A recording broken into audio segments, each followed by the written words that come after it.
नमस्कार दोस्तों, आप सभी का हमारे YouTube चैनल आवर विज़न में स्वागत है। तो जैसा कि दोस्तों इंडियन पॉलिटी का MCQ फॉर्मेट चल रहा है, तो आज का हमारा सेट नंबर है 7वां। तो हम चलते हैं अपने क्वेश्चन पर। हमारा आज का क्वेश्चन है, पहला क्वेश्चन, किसने कहा था भारत एक अर्धसंघात्मक राज्य है? किसने कहा था भारत एक अर्धसंघात्मक राज्य है? पहला ऑप्शन है ब्रिटेन, दूसरा है बेल्जियम, तीसरा है फ्रांस। ये है फ्रांस। क्या है दोस्तों? फ्रांस। ये है फ्रांस तीसरा वाला, और चौथा है स्विट्ज़रलैंड। तो इसमें जो आपका आंसर होगा सही वह होगा, इसमें ऑप्शन गलत हो गया है। इसमें जो ऑप्शन होगा दोस्तों, ये सारे ऑप्शन गलत हैं। इसमें ऑप्शन आपका होगा, पहला ऑप्शन होगा हेराल्ड लास्की। पहला ऑप्शन होगा हेराल्ड लास्की, और दूसरा ऑप्शन होगा इसमें आइवर जेनिंग्स, तीसरा होगा लॉर्ड ब्राइस, और चौथा होगा केसी वियर। तो इस क्वेश्चन का जो सही आंसर होगा दोस्तों, वह आंसर होगा केसी वियर। ऑप्शन इसमें गलत हो गया था, तो इसको आप लोग सही कर लेना। इसमें आपका जो सही आंसर है केसी वियर। तो केसी वियर ने कहा था कि भारत एक संघात्मक राज्य है। तो हमारा अगला क्वेश्चन, भारत में राजनीतिक सत्ता का प्रमुख स्रोत कौन है? जनता, संविधान, या संसद, या राष्ट्रपति? तो इसमें आपका जो सही आंसर हो जाएगा, आपका सही आंसर हो जाएगा ऑप्शन ए, जनता।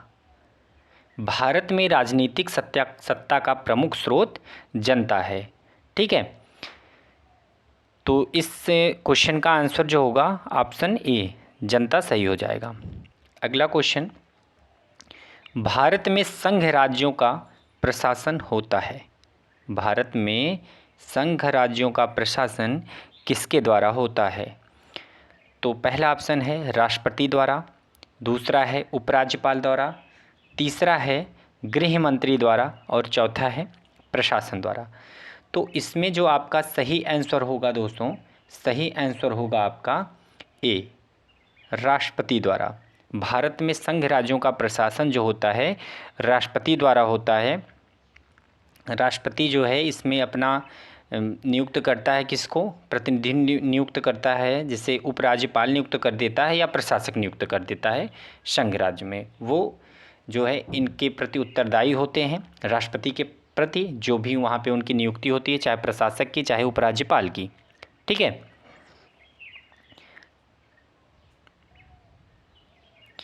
तो इसमें उपराज्यपाल भी दिया हुआ है ऑप्शन में, तो इसमें कंफ्यूज मत होइएगा, क्योंकि उपराज्यपाल वहाँ पर भले ही शासन करता है, लेकिन जो प्रत्यक्ष रूप से जिसके लिए वो शासन करता है, मेन उस पर शासनकर्ता जो होता है वो होता है राष्ट्रपति। ठीक है, तो यहाँ पे कंफ्यूज मत होना कि उपराज्यपाल देखकर हम उस पर टिक कर दें।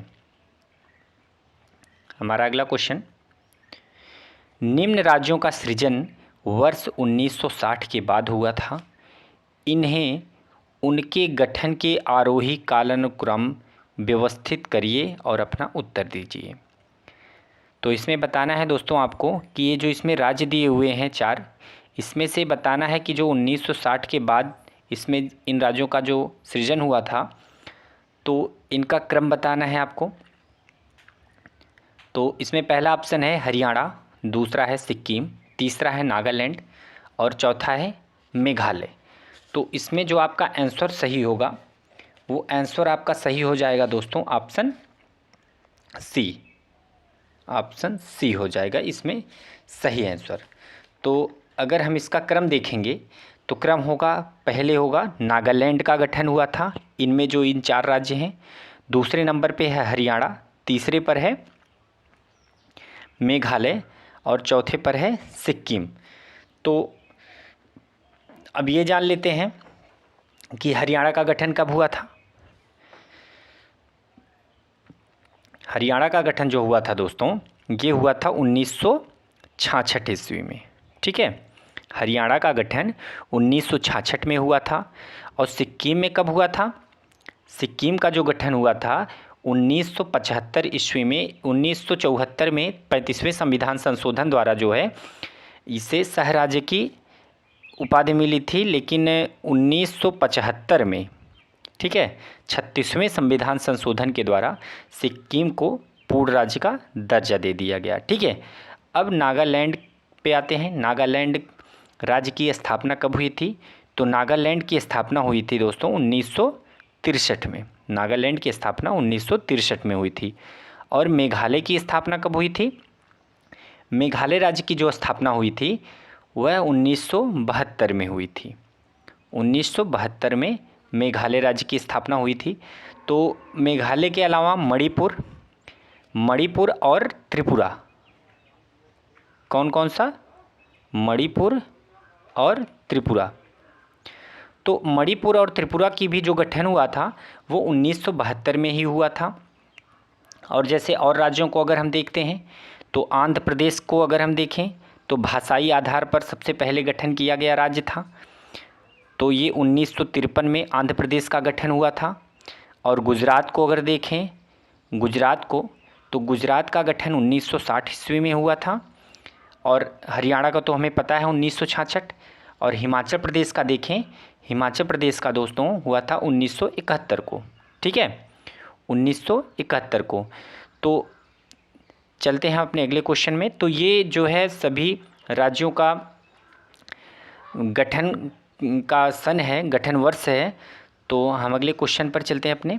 हमारा अगला क्वेश्चन, संविधान में हमारी राष्ट्र का उल्लेख किस नाम से किया गया है? संविधान में हमारे राष्ट्र का जो उल्लेख है वो किस नाम से किया गया है? पहला ऑप्शन है भारत तथा इंडिया, केवल भारत, और अगला ऑप्शन है हिंदुस्तान, और फिर अगला ऑप्शन है चौथा भारत, हिंदुस्तान तथा इंडिया। तो इन ऑप्शन में से आपका जो सही आंसर होगा वो ऑप्शन ए होगा। क्या होगा? ए होगा।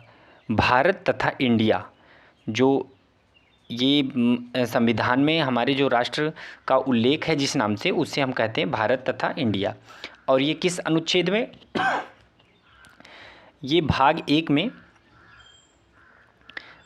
में अनुच्छेद 1 से 4 के बीच में इसका वर्णन किया गया है। तो अनुच्छेद 1 आर्टिकल 1 जो है, अनुच्छेद 1 के अनुसार कहा गया है भारत राज्यों का एक संघ है।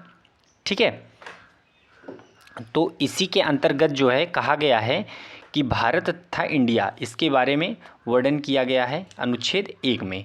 ठीक है, 1 से 4 के अंतर्गत भारत के बारे में वर्णन किया गया है। तो दोस्तों हमारा अगला क्वेश्चन है, नई राज्य के गठन की शक्ति किन में निहित है? नई राज्य के गठन की शक्ति किन में निहित है? तो हमारा ऑप्शन है, पहला ऑप्शन संसद में, दूसरा ऑप्शन है राष्ट्रपति में, तीसरा ऑप्शन है मंत्रिपरिषद में, और चौथा ऑप्शन है राज्य पुनर्गठन आयोग में। तो इसका जो सही आंसर है, इसका सही आंसर आपका हो जाएगा संसद में। तो पहला ऑप्शन आपका सही होगा संसद में। तो इसमें क्या है, इसका अगर थोड़ा सा हम पॉइंट में देखें तो इसमें अनुच्छेद 2 और 3, क्या दोस्तों, अनुच्छेद 2 और 3 को हम देख लेते हैं कि इसके बारे में दिया गया है। अनुच्छेद 2 में क्या कहा गया है कि संसद को संघ में नए राज्यों के प्रवेश या स्थापना करने के लिए विधि बनाने का अधिकार है। ठीक है, संसद को संघ में नए राज्यों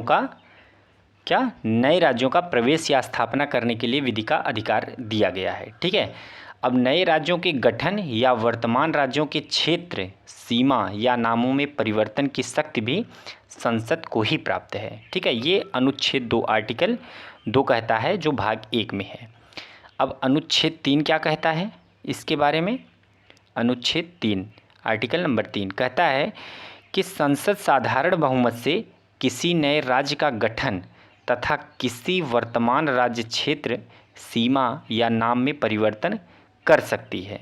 ठीक है, लेकिन इसके लिए क्या है, इसके लिए इससे जो संबंधित विधेयक हैं वो राष्ट्रपति की उसमें सिफारिश लेनी पड़ती है। पहले क्या करना पड़ता है, उसमें राष्ट्रपति की सिफारिश से ही उसको संसद में प्रस्तुत किया जाता है, अन्यथा नहीं किया जाएगा।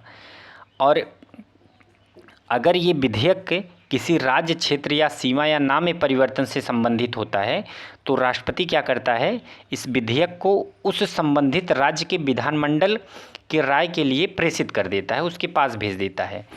लेकिन राष्ट्रपति या संसद विधानमंडल का राय मानने के लिए आबद्ध नहीं होता, विवश नहीं होता उसका राय मानने के लिए। ठीक है, अगर विधानमंडल निश्चित समय के अंदर उस पर अपनी अनुमति नहीं दे देता है तो उस विधेयक को संसद में प्रस्तुत किया जा सकता है। ठीक है, तो ये चीज़ जानते रहिए, ये बहुत ही इम्पॉर्टेंट है।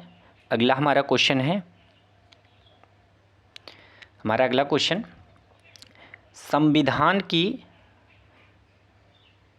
संविधान में हमारे ये क्वेश्चन तो हो चुका है। हमारा अगला क्वेश्चन, नई राज्य के गठन की शक्ति किनमें निहित है?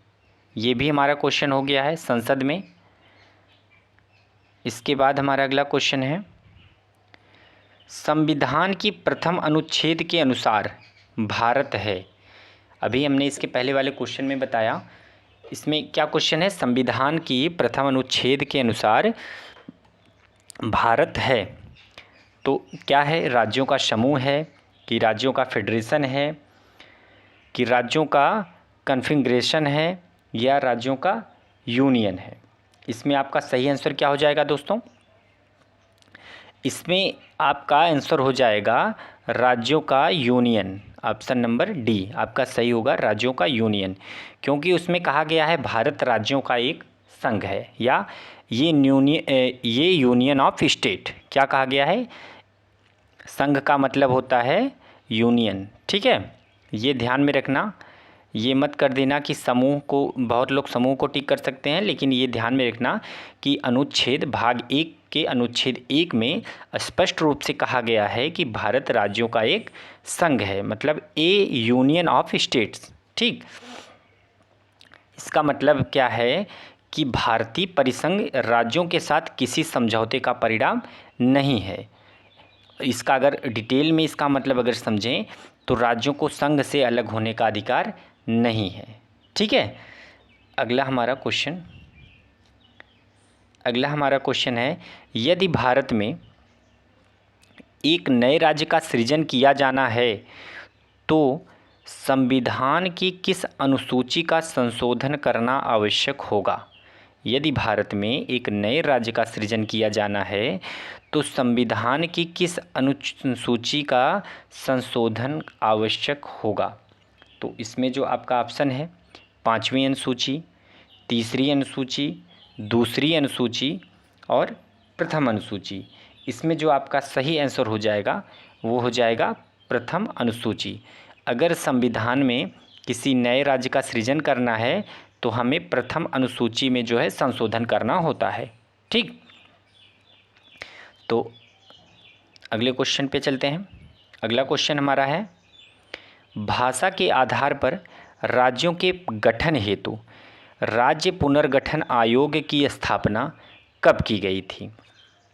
भाषा के आधार पर राज्यों के गठन हेतु राज्य पुनर्गठन आयोग की स्थापना कब की गई थी? इसका ऑप्शन है 1856, दूसरा ऑप्शन है 1953, तीसरा ऑप्शन है 1957 और चौथा है 1960। तो इसका जो सही आंसर होगा आपका 1953 आपका सही आंसर होगा, ऑप्शन बी। तो क्या हुआ था दोस्तों कि सबसे पहले जो 1948 में भाषा आयोग ने क्या किया था कि 1948 में एक आयोग गठन किया था। तो उस आयोग के जो अध्यक्ष थे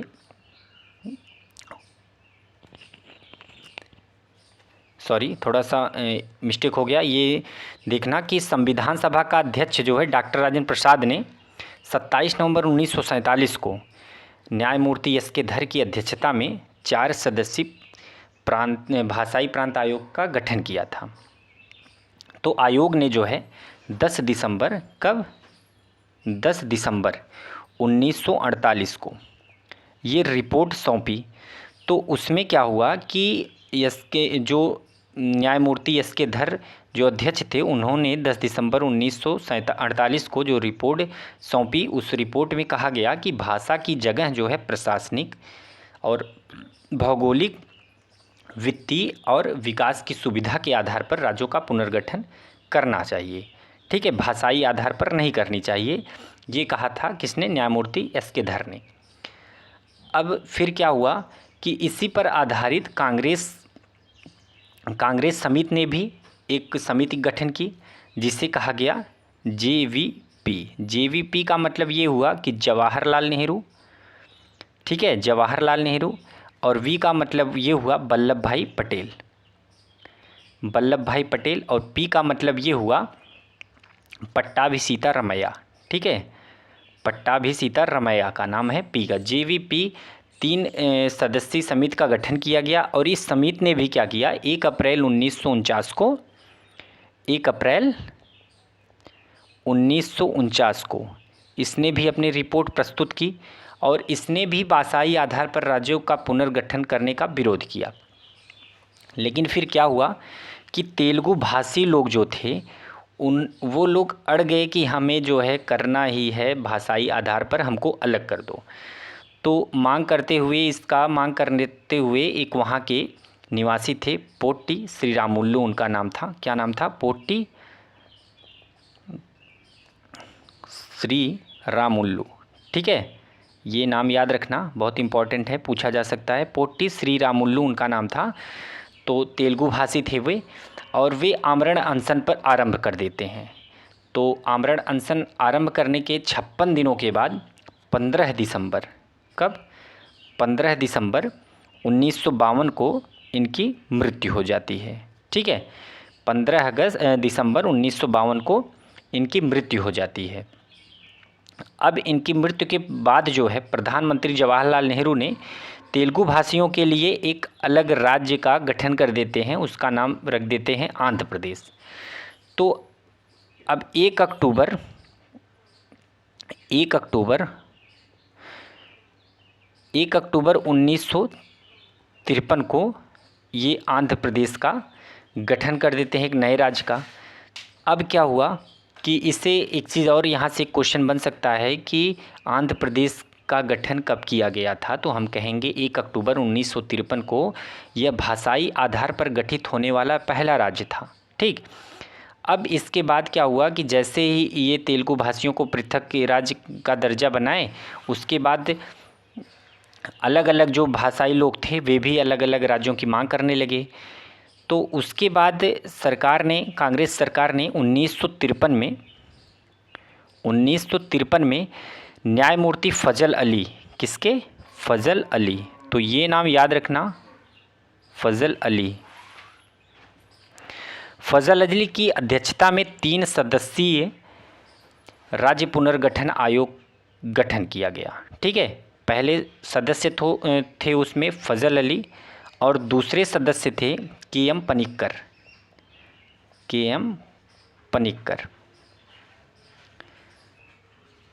ठीक है, और तीसरे जो सदस्य थे उनका नाम था हृदयनाथ कुंजरू।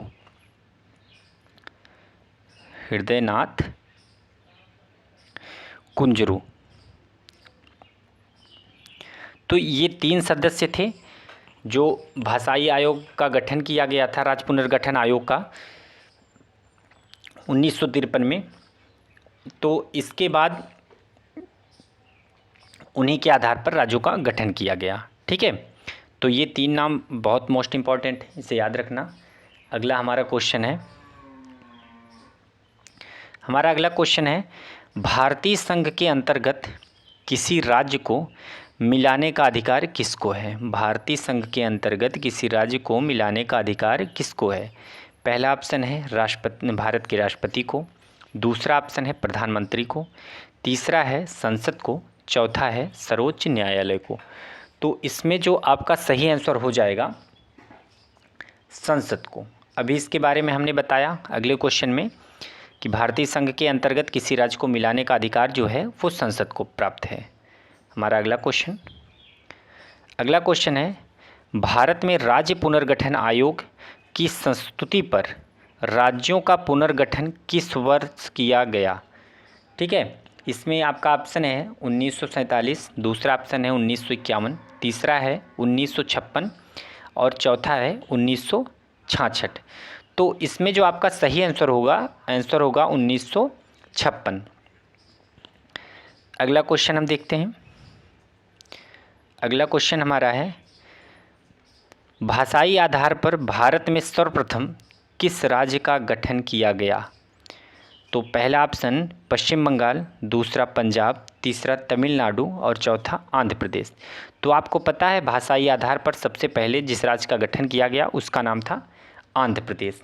ठीक है, कब किया गया था? 1953 में। 1953 में किया गया था आंध्र प्रदेश का। अगला क्वेश्चन है सिक्किम भारत का सह राज्य बनाया गया था। मतलब सिक्किम जो है भारत का सह राज्य कब बनाया गया था? 30वें संविधान संशोधन के अंतर्गत, 32वें संविधान संशोधन के अंतर्गत, 35वें संशोधन के अंतर्गत या 42वें संशोधन के अंतर्गत। तो सिक्किम को अभी हमने इसके पहले बताया था कि सिक्किम को जो सह राज्य बनाने का जो दर्जा प्राप्त हुआ था वो कौन से संविधान संशोधन में प्राप्त हुआ था? वो हुआ था 35वें संविधान संशोधन में 1974 में। तो 1974 में 35वें संविधान संशोधन करके भारत का सह राज्य के रूप में सिक्किम को दर्जा प्राप्त हुआ था। लेकिन ठीक उसके बाद वाले वर्ष में 1975 में 36वां संविधान संशोधन करके सिक्किम को पूर्ण राज्य का दर्जा बना दिया गया। ठीक है, पूर्ण राज्य बना दिया गया भारत का। हमारा अगला क्वेश्चन, सिक्किम को भारत का एक पूर्ण राज्य के रूप में किस संशोधन के तहत सम्मिलित किया गया? सिक्किम को भारत का एक पूर्ण राज्य के रूप में किस संशोधन के तहत सम्मिलित किया गया? तो इसका सही आंसर हो जाएगा 36वें संविधान संशोधन के अंतर्गत 1975 में। अगला क्वेश्चन हमारा है लोकसभा में संघीय क्षेत्रों के लिए कितनी सीटें आरक्षित रखी गई हैं? लोकसभा में संघीय क्षेत्रों के लिए कितनी सीटें आरक्षित रखी गई हैं? आपका ऑप्शन है 30, 27, 50 या 20। तो इसमें आपका सही आंसर हो जाएगा 20। लोकसभा में संघीय क्षेत्रों के लिए 20 सीटें आरक्षित रखी गई हैं। तो आज के लिए बस इतना ही दोस्तों। आशा करता हूँ आपको वीडियो पसंद आया होगा। तो लाइक करिए, सब्सक्राइब करिए और शेयर करिए। धन्यवाद। मिलते हैं हम अगले MCQ फॉर्मेट में, अगले क्वेश्चन में, अगले वीडियो में। धन्यवाद तब तक के लिए।